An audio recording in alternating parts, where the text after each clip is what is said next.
Brothers and sisters, nata sa ikaunom nga simbahan, no, nga atong hisgutan in the book of Revelation last Sunday. Hisgutan ni Pastor Val ang The Dead Church. And what's so amazing, man ang na-amaze ko sa Ginoo igsoon, kay mong tan-awon ang the 7 churches. Makita nimo nga grabe. No, patay nga simbahan, gitawag gihapog simbahan sa Dios. Unsay pasabot ni ana? Nga ang perspektibo sa Ginoo igsoon, no? Ngalan nga simbahan ka sa Dios, pakialaman jud ka sa Dios. Naadjud say pakialam bisag unsa pa hitsura sa simbahan. Kay ang katuyuan sa Dios, gusto niya nga ang simbahan maghinulsol og mubuhat sa unsay gusto niyang pagabuhaton aron mahimaya ang iyang pangalan. No? So nindot kaayo nga sa usa ka patay nga simbahan natay natun-an didto igsuon. O kuyaw baya kaayo igsuon kay katong gihisgutan nga simbahan, no, the Dead Church, namatay siya dili tungod kay naay false teacher nga nakasulod. Walay false teacher nga nakasulod. Walay false prophet nga nakasulod. Pero unsay hinungdan nganong namatay ang simbahan? Unrighteousness, religiosity sa sulod sa church, nahimong hipokrito ang mga tao, nahimong unrighteous. No? Walay false teacher, walay infiltration gikan sa kultura sa palibot nga naay gigamit nga mga dautan si Satanas para i-destroy ang church. Self-destruction ang nahitabo igsoon kay ang usa ka simbahan, no, nga nagsalig og ang iyahang desire is reputation para humot siya tan-aon, kuyaw siya tan-aon sa palibot. Pero sa sulod di ay sa church, wala na di ay nahimaya ang Ginoo. Inside job ang nahitabo. Self-corruption. Self-destruction. Ug mao na diha ta giwarningan sa Ginoo. Ug unsay hagit sa Ginoo atong patay nga simbahan? No? Go back to what you have heard. No? Go back to what you have heard and go back to what you believe. No, from the beginning. What is that? The gospel.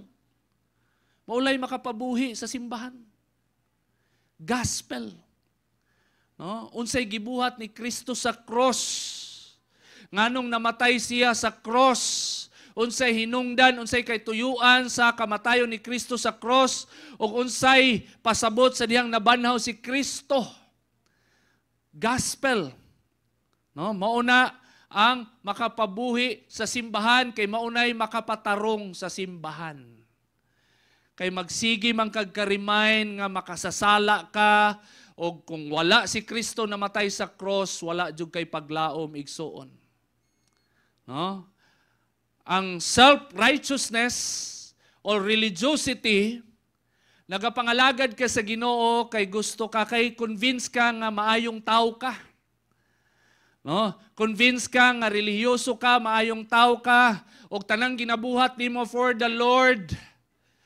No? Enough na nga basihan nga luwason ka sa Ginoo. Legalism, maunay, nakapaimpas sa patay nga simbahan. Namatay gyud, nadayunan. No? Kanang spirituality ba, nga believe na kay ka, kay daghan na kag nabuhat para sa Ginoo, feeling nimo worthy na ka, nga luwason ka sa Ginoo. We are not worthy to be saved. Amen? Dili ta angayan. Nahimo lang tang angayan tungod kay gipakamatyan ta ni Kristo. While we were still sinners, Christ died for us. Amen? Not because while we are righteous, Christ died for us. That's not the word of God. While we were still sinners, Christ died for us. Amen? Ug maunay makapabuhi. Mo nang dinhi sa GMC di kita moundang og wali ana igsoon. Kay mo nay sikreto. No? So karon mo-proceed ta sa ikaunom nga simbahan. Building a healthy church, a lesson from a faithful church. Kani ang nindot. Pangutanon ni mga kasimbahanan, asa man ta nga church dito sa Revelation? Kita tong ikaunom, faithful church. Na may kailang nga simbahan na grabe ka immoral. Mayon mi ni pastor, grabe ka immoral. Ang pastor, immoral, naikabit, naianak sa gawas. Ang worship leader, nasiguyab-uyab, ginauyab-uyab lang ang mga naadad sa church. No, manghilabot og babae. Immoral gyud nga church. Pero pangutan-on nimo, asa ta nga church dito sa Revelation? Kita tong faithful church. No, apil ang immoral nga simbahan nag-desire o nag-claim nga sila po tong faithful church. No, tanang mga simbahanan siguro, claim gyud siguro nga faithful church. Gusto ta nga faithful gyud ta. No? Pero ato ang tukiyon igsuon, unsa ato ang matun-an ani ug nganong gitawag ni siya nga faithful church o kaning church in Philadelphia. Mabasa nato sa Revelation chapter 3 verse 7 to 13. The message to the church in Philadelphia. Now, according to verse 7, Jesus has a direct message for this church. Write this letter to the angel or to the messenger of the church in Philadelphia. And take note, Philadelphia, igsoon na agya po na located in modern day Turkey. Silingan ni siya sa ubang mga churches sa Revelation. No, the 7 churches in Revelation, silingan ra ni silang tanan. No, adjacent aning island kung asa na locate ang Philadelphia Church nga naa sa modern day Turkey, mo ang Patmos Island kung asa didto no nagpundo og didto nawala si Apostle John.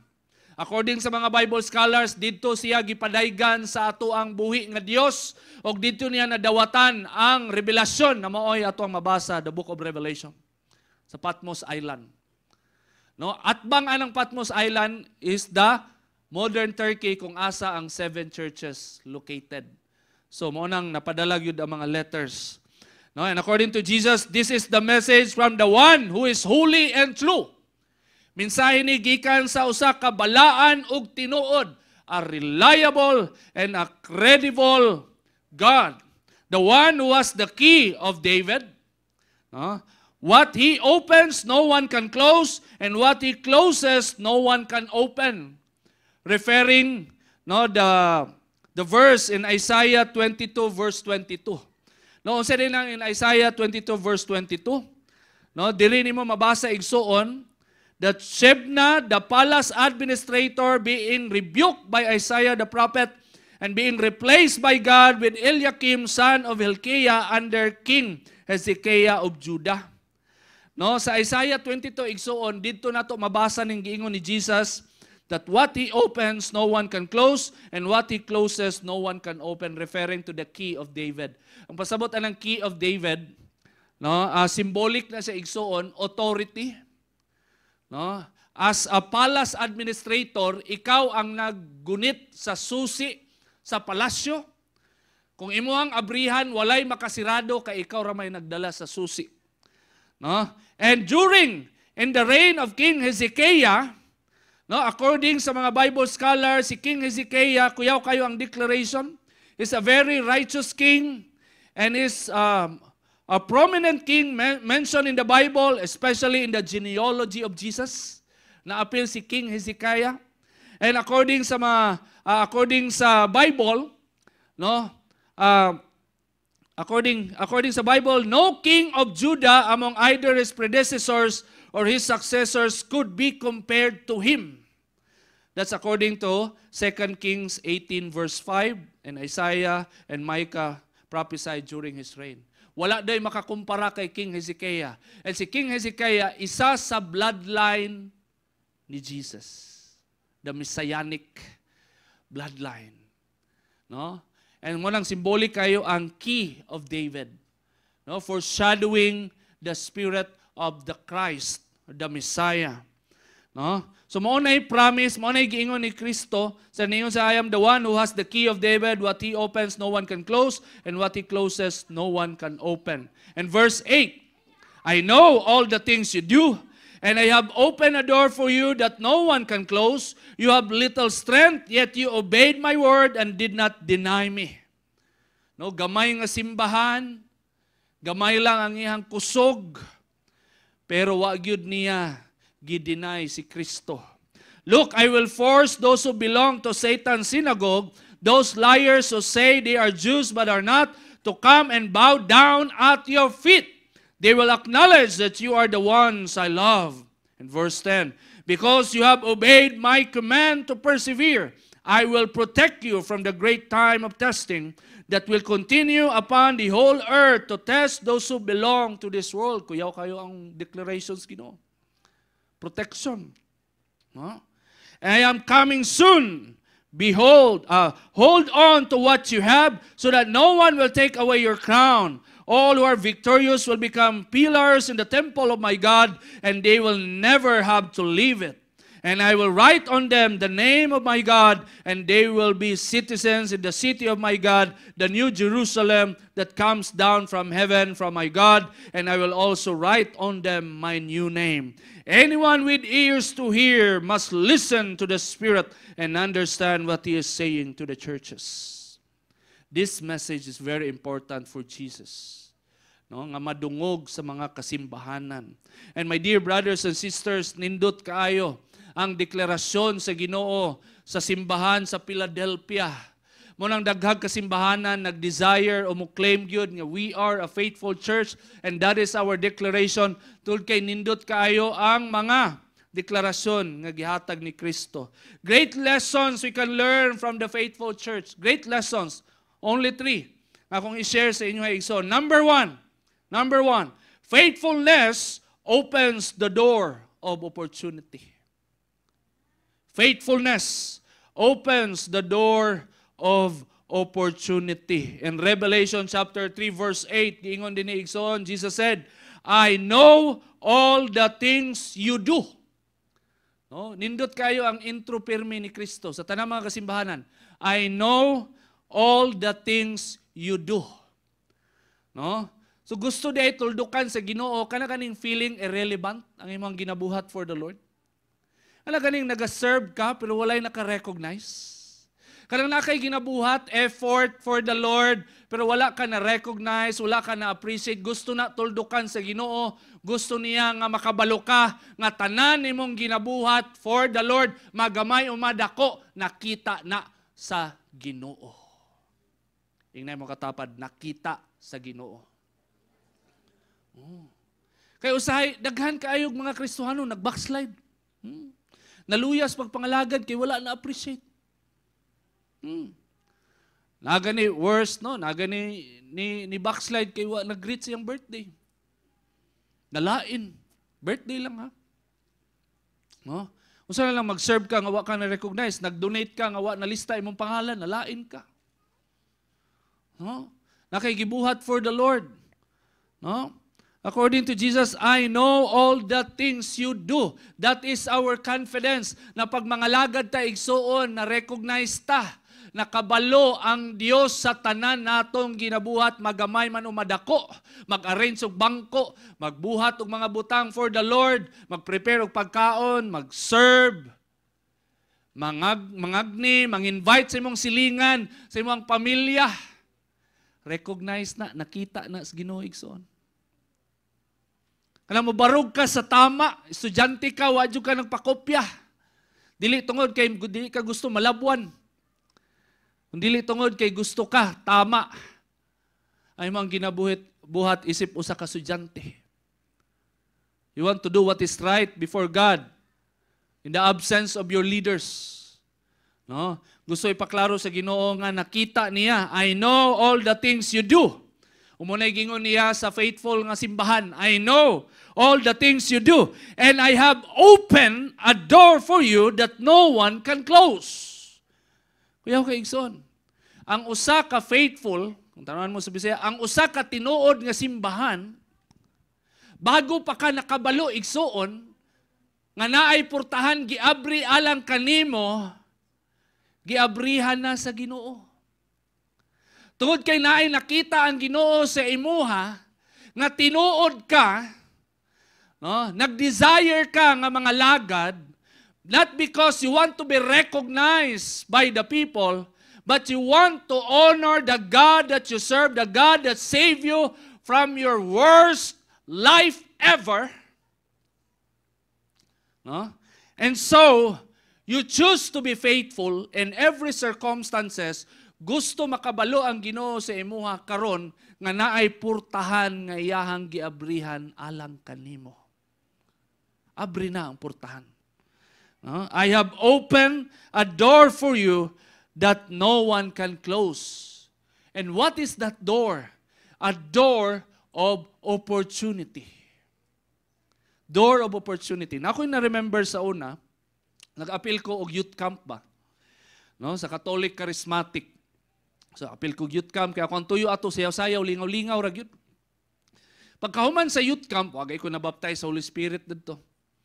No? Pag-ingon sa speaker, kinsa dinhi ang mudawat kang Kristo? So nitindog ko dayon nga nung padugay-dugayon maning di man na dautan ang mudawat kang Kristo, dautan ra pud kay tag dita mudawat. So ako di una nitindog, ako mga kauban dugay kaninindog kay nangatulog di ay. Youth camp man, sige pahilakon isa ka oras di ka undangan hantud di ka mohilak. Ano mga youth camp sa unas Catholic Charismatic, ala banat-banat lang kay imong mama patay na, imong papa imagine patay na. Di nakakapangayog, sorry. Hilak ang mga bata. Lagi ito'y nag-reflect gani nga amigo nako.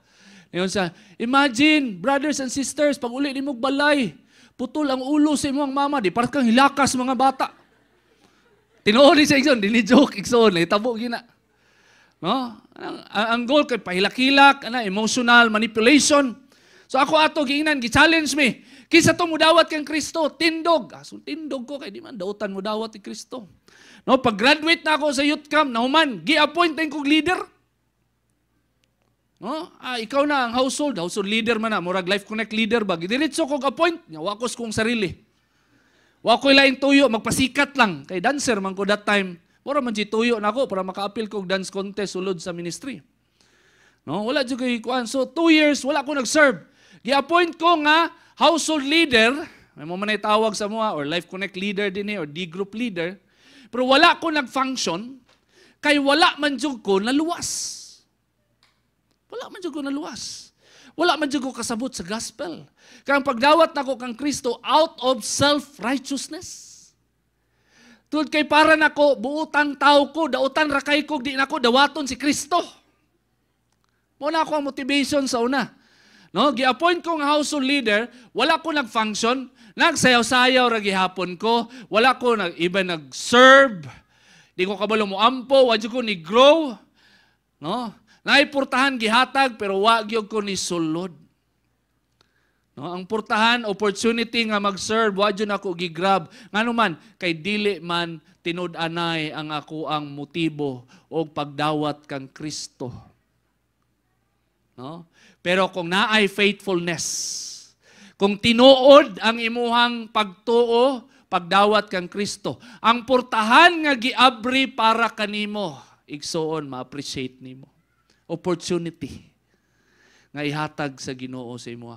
Mo nang pag maluwas ka igsuon, no, dawaton nimo si Kristo, ayaw katingala later of your walk in the Lord na ay mga purtahan nga maabri. Na ay mang-invite sa imo, brad, sis, bakante ka, pwede ka mag-serve ani, pwede ka ani. Nga naman, because that is Jesus Christ opening door to you, tungod kay naa siya'y nakita nga tinuod ka. So gusto niya nga mag-manifest, mulambo ang imong pagkatinuod, igsoon. No? Open door. Abrihan na sa Ginoo para sa mga tao nga naninood. No? And according to Jesus, you have little strength, yet you obeyed my word and did not deny me. What is the strength of a church? You look at a church. What is the strength of a church? I think the first thing na pwede nimong manote in the physical aspect, numbers. Mega churches, thousands of people gathering together, that's the strength, di ba? Pero ang according to Jesus, kining simbahan ni gamay ra ang kusog. Pasabot, dili ni mega church. Gamay ni siya nga simbahan. Unsa pa? What is the strength of a church? Number and fundings. Number of donors, fundings. According to Jesus, gamay lang ang kusog. So gamay ranig funding, gamay og numero, gamay rag donors. No? Pero faithful. No? According to Jesus, you have little strength. Gamay lang ka nga simbahan, dili ka daghan, dili ka mega church, gamay ra kag funding. Ang imuhang mga membro dili prominent. Gamay ra graduhan, labi na silang panahon. Privilege kaayo ang mahimong prominent. So kining church dili influential sa society. Gamay nga simbahan, pobre nga simbahan, no? Pero gitawag sa Ginoo nga faithful. Nga naman, for even gamay lang ang kusog aning simbahan ani, yet This church obeyed the word and did not deny Jesus. Did not deny Jesus. You have little strength. Gamay nga simbahan. Dili mega church. Gamay ra nga pundok, gamay ra funding, sigig declare nga taga-agyuta. Sigig declare taga-agyuta, gilayasan pag mga donors. No, gamay ra kwartas bangko ang simbahan. Dili ka palit og sariling yuta, muna-muna. Gamay ra workers. No? Lamang-lamang ganita kay kani sila, luoy man gini sila nga simbahan, kita naatas Mandaya Hotel. No, di punta ka ingon nga ubos yamot ta jud kay mi. Namon mos Mandayag ubos yamot mo. Amo ang Ginoo dili ubos yamot. Amen. Grasya ra gyud Ginoo nata dire. Amen. No, di gyud ta ka panghambog igso na, ay jud mo panghambog sa ubang simbahan. Luya ninyo kami namis Mandaya. Ayaw gyud. Kay grasya gyud ni Ginoo nga nanaata dinhi. No? Then brothers and sisters, no, ang gingon sa Ginoo, you have little strength, yet you obeyed my word and did not deny me. Makita nimo igsoon ang faithfulness, the measurement of faithfulness, dili ang kaharuhay, dili ang pabor, o dili ang kanang hapsay nga kinabuhi. Na mayon ka sa Ginoo nga Lord, diha na ko mahimong faithful, pag imuhan akong i-bless. Pag okay na ko, Lord, pag nana ko'y sakyanan, pag nana ko'y balay, nana ko'y bank account, nana ko'y kwartas bangko, or Lord, kung nana ko sa posisyon, diha na ko maging faithful, mali na siya igsoon. Backward mindsetting na siya. Nahimong faithful ang usa ka church, tungod kay bisan pa man sa kagamay nga kusog nga naa siya. Nangalagad. Nituman, bisan pa man nga dili talented, dili ka dato, dili ka talented, dili ka leader. No, ordinary member ka sa church. Daghan ka rason, inferiority, weaknesses, daghan ka ana, pero wala na nagmatter sa tubangan sa Ginoo. Kaya as long as the little strength nga naa sa imuha gamito nimo para mo obey o para mga lagad o para mo himaya sa tuang buhi nga Dios, you will be called a faithful believer.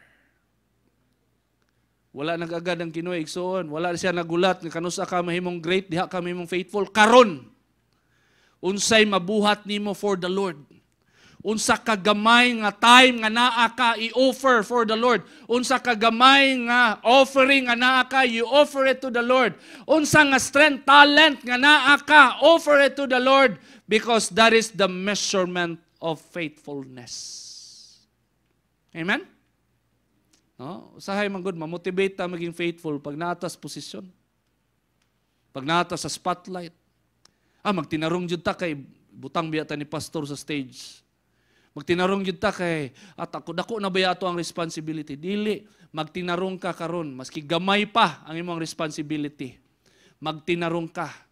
Nga naman, kay dili tao ato ang gialagaran igsoon, si Kristo ang ato ang manluluwas. Amen? No?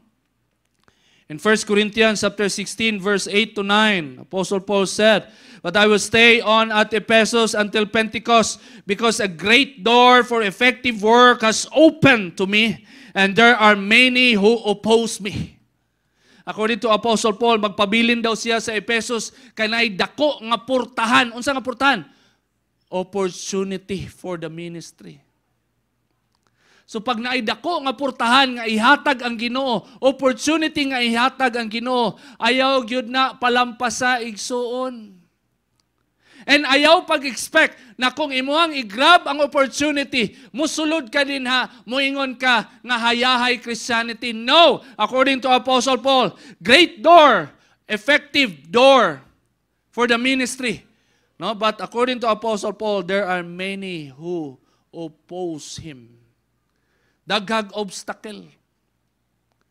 Naiabrihan ang Ginoo nga opportunity sa imuha tungod kay nasay nakita sa imuha igsuon, nagaampo jud ka kada adlaw, nagasimba jud ka, naningkamot ka sa gamay nimo nga panahon, sa kajutay, sa kusog nga naa ka imuhang gi-offer sa Ginoo, i-bless ka sa Ginoo, abrihan niya ang mga opportunities alang kanimo. But don't be surprised, same with Apostle Paul, na ay mga opposition. naay mga hardship, naay mga trials, nga mubara, mo confirm, nganong barahon man ka, tungod kay kung dili ka barahon, mo flourish man kag samot. Mulambo man ka og samot. Kanang mga bara-bara sa tong pagpangalagad igsoon, ilhanana nga ang dalan nga imuhang gisubay to serve the Lord, to glorify the Lord, it is of the Lord. Amen? Because if that is of the devil, no one will oppose you except your real brothers and sisters in the Lord. No? And Colossians chapter 4 verse 3, according to Apostle Paul, and pray for us too that God may open a door for our message. Mayon ka, pastor, wala may purtahan na abri. So unsaon ako lingi? Si Apostle Paul, mao po na yang na-experience. No, nanghangyo siya sa mga Colossians. No, pray for us too that God may open a door for our message, and that is the gospel, so that we may proclaim the mystery of Christ, for which I am in chains. Kuyaw kayo igsuon. No, ang purtahan nga giingon ni Kristo, wa siya nagdepende sa imuhang sitwasyon. Si Apostle Paul naa sa prisuhan. Pero nagampo nga abrihan sa Ginoo ang purtahan para makasangyaw siya sa pulong pangutana. Unsa nga prisuhan nga anaa ka karon nga nakaingon ka di ka kalihok makapangalagad sa Ginoo tungod kay mura kag na priso sa imong sitwasyon. Unsa man na? Bag-o nang anak? Nabiya tayo mga igsuon, luoy kayo ato mga igsuon ba nga bag-o nang anak. Mura po ni prisuhan ni ilahang kinabuhi ron kay bata lang yun, focus lang yun sa bata. No? Trabaho nimo? Eskwela nimo? No? Unsa mga prisuhan nga naa ka? Igsuon. Compare your situation to Apostle Paul nga literally naa sa prisuhan. Usahay magunahuna ta ba nga grabe lisura gyud. Labi na ka na magbantay bata kani agi man sad ni pastora ana, grabe gyud. Lisod yun na kayo. Wa jud kay tulog. Pila ka Sunday ko magwali sa una nga tag 2 ka oras ra kong tulog. Fire lagi kayong wali lagi. Fire kay sagit-sagit kini man pulong sa Ginoo kay wa man kay tulog. Tawo ng mga tawo nga way tulog magrumentado mga ubat. No, maluoy sad mi sa mga VA din he. Sabot jud mi sa ilaha. No, mga way tulog ni simba diretso gikag duty. Grabe, appreciate kay nako inyo mga mama, mga nanay nga naning kamot nagbitbit og mga bata. Grabe. No, mag-worship, magkugos for the glory of God. Palakpakan na to No, mga igsoon. No. And I hope na your situation you will not consider it as a chain and as a prison for you so that you cannot serve God. Compare your situation to Apostle Paul na literally naa sa prisuhan. Yung ka, arang-arang na yun na magbantay bata, Pastor Roy, kaysa nakas prisuhan. No, kay paling bata, pwede man idalon og Life Connect. Ay, pakugos na ako ni sa mga nag-appeal og Life Connect dito. No? Trabaho, kung busy kayo sa trabaho, di ang mga kauban ni mo sa trabaho mong i-Life Connect. Di. No? Pamilya ni mo, sige, panghagit og family di, di i-Life Connect na mong pamilya. No? According to Apostle Paul, pray for us too that God may open a door for our message so that we may proclaim the mystery of Christ for which I am in chains. Even inside the imprisonment, the open door of God cannot be hindered. Pag i-bless ka sa Ginoo, iampo igsuon. Naa ka sa imong prisuhan karon. Unsa na nga prisuhan? A virtual imprisonment, or a mental imprisonment, or situation nga busy ka ikaw, wa na jud kaayo kay time sa Ginoo. Iampo igsuon kay mas lala ang sitwasyon ni Apostle Paul nga naa gyud siya literally sa prisuhan. Pero nagampo siya nga tagaan sa higayon sa Ginoo, tagaan sa abri nga purtahan nga makasangyaw siya sa pulong sa Ginoo. Kitagaan tag idea sa Ginoo that if you are faithful, He can open a door for you in any circumstances. Walay makababag sa Ginoo. Amen? Amen? No, nindot na siya igsoon. No, di jud ka mahutdan og opportunity bisan pa man sa kabisi nimo, bisan pa man sa kalisod sa imong sitwasyon, as long as you pray for it, and as long as you ask your brothers to pray for it, God will open a door for you to serve Him. Amen? No? Thoughts to keep. Faithfulness does not depend on man's greatness. Faithfulness. Wala na nakadepende sa unsa ka kakuyaw, o sa unsa ka ka-talented, o sa unsa ka kadato, o unsa ka kaambungan, o unsa ka napuno og pabor ang imong kinabuhi. Wala diha nakadepende ang faithfulness. Ikadua, faithfulness does depend on God in times of man's weakness and limitations. Huh? Ang faithfulness, wala siya nakadepende sa hapsay-dalan nga sitwasyon. Asa mag-manifest ang faithfulness? Sa panahon that you are so weak, sa panahon that you are so helpless, sa panahon that you are so irrelevant, you have no strength, you have no talent, you have no gifts of the Spirit, but you have the heart for the Lord, and you want to be true to the Lord that you serve. And so, you can be faithful to God. Inay mo katapat, you can be faithful. You can be faithful.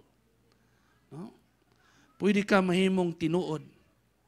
No, panahon sa imong kalisod, panahon sa imong kahuyang, unsa lang kusog, unsa lang nga panahon nga naa ka, iula nimo na sa Ginoo, tinud-anay igsuon, you are faithful in the eyes of God. If you are faithful, you will never run out of blessings and opportunities to serve. If you are faithful, you will never run out of blessings and opportunities to serve. Ang problema sa church, dili opportunities. Igsoon. Ang problema sa simbahan, dili open doors. Ang problema sa simbahan is faithfulness. Maura yun na ang basihan. Maura yun na itanawon sa Ginoo. Maura yun na basihan sa Ginoo na if naa siya nakita nga faithfulness sa tanan natong ginabuhat dinhi sa SOGMC, dili mo undang ang Ginoo og hatag og opportunity kanatong tanan nga makapangalagad og makahatag og kahimayaan sa pangalan ni Kristo. Muna napansin ninyo, igsoon 14 years na ta, wa gyud ta nahutdan og opportunity. Pag natay abrihan nga pagpangalagad, ministriya, i-bless gyud sa Ginoo, naadji kalag matouch, maluwas, ma-inspire, mo testify unsa ka maayo ang Ginoo, ilhanan na siya igsuon nga unsay ato ang gituman gikan sa sinugdanan, wa gyud ta napalong pagsangyaw sa pulong sa Ginoo. The gospel of Jesus Christ until now nga naa nata sa Royal Mandaya Hotel, munang hantud karon never-ending doors of opportunity open for all of us. Amen? No? Muna siya igsoon. No? Dili, kung imo ang tanawon ba, Lord, wala may abri nga purtahan. Dili na mo ang problema. Pag naay faithful, naadji purtahan, maabri. Because people who choose to be faithful, they will desire and they will seek to serve the Lord in a way that they can serve the Lord bisan unsa man na kagamay, basta naa kay mahatag for the Lord, naa kay ma-offer for the Lord, makapangalagad jud ka para mahimaya ang Dios sa imong kinabuhi. Amen? So I challenge the congregation. Pray to God. Pangayuas sa Ginoo, Lord, tagai ko purtahan. Give me an open door.